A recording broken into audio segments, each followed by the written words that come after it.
There are people currently using Python scripts to auto-generate daily motivational reels, clone human voices, and manage social media accounts without ever touching a keyboard. They build these systems to act as an automated pipeline, a way to maintain consistency when their own personal discipline or energy levels inevitably drop. We began by using AI to outsource our chores and our busy work, but the way we interact with these models is shifting. We are starting to delegate our emotional and psychological needs to machines. We spent decades engineering computers to handle math, logic, and physical labor.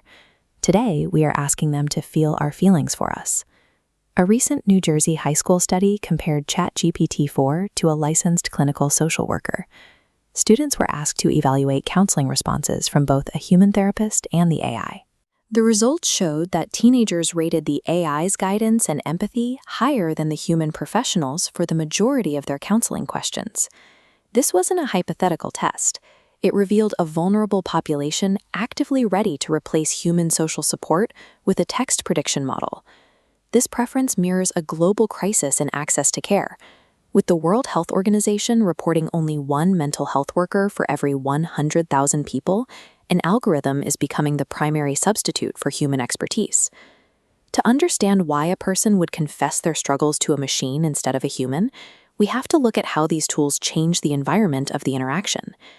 This chart from an Indonesian university study tracks student performance before and after using an educational chatbot.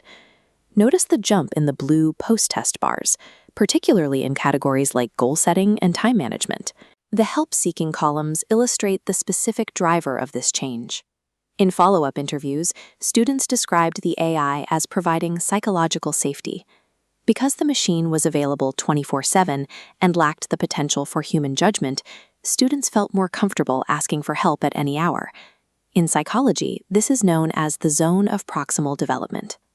The AI functions as a tireless digital scaffold, providing just enough support to push human capabilities further than they could go alone.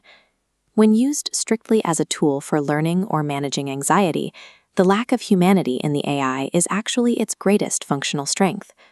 But a boundary exists between using AI as a tool and using it as a friend. Crossing that line appears to change the psychological outcome. Researchers from the MIT Media Lab and OpenAI recently analyzed millions of real-world ChatGPT interactions alongside a controlled trial of heavy users. The study found that heavy users who treated the AI as a personal companion reported noticeably higher levels of loneliness. AI provides the illusion of intimacy without the social friction or real-world consequences of a human relationship. While it offers immediate relief, the data suggests it creates an isolating feedback loop that deepens social withdrawal. Seeking artificial intimacy does not cure loneliness. It masks the symptom while the underlying condition continues to degrade. At their architectural core, these models are sophisticated engines for processing data and predicting patterns. They are mathematical tools. Humans, however, are driven by social connection and erratic emotions. Our brains evolved to navigate the complexity of shared experience. AI can mirror that experience by predicting the next most likely word in a sentence, but it possesses no actual consciousness to share.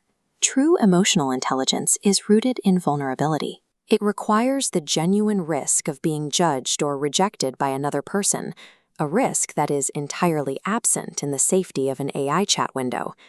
Algorithms are optimized for efficiency and speed, but the actual experience of living requires the social friction that machines were built to eliminate. This requires us to deliberate psychological boundary. We must compartmentalize our relationship with technology. Use AI as a tool. Let it build your systems, automate your mundane work, and scaffold your education. But protect your emotional needs. Reserve your vulnerability and your search for companionship strictly for other humans. Make technology your tool, not your habit. Delegate your productivity to the machines, but save your emotions for humanity.